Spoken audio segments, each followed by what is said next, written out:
People think that a boundary is, I'm going to make a request to you, and if you don't do it, you broke my boundary. Your boundary is with yourself. Your boundary is not with the other person. So you make your request. If you yell when we have an argument, I'm going to end the conversation. That's something you did with yourself. The person yells, you say, oh, I'm going to end the conversation, we'll come back later. You have to do it not 99% of the time, 100% of the time.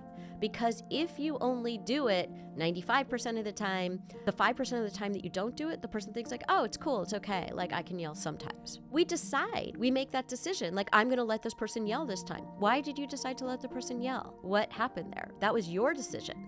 You want to work something out with your partner and your partner won't go to therapy, but you feel like you're at an impasse. You can set a limit. Now, you might be dating this person and say, I think we really have things that we don't know how to talk about. And it's really important to see what's going to happen with us if we can learn how to have these conversations. I can't stay in this relationship any longer if we don't go talk to someone. You can choose the person, it's fine, like let's go find someone we both like, but we need to talk to someone to see what's possible here.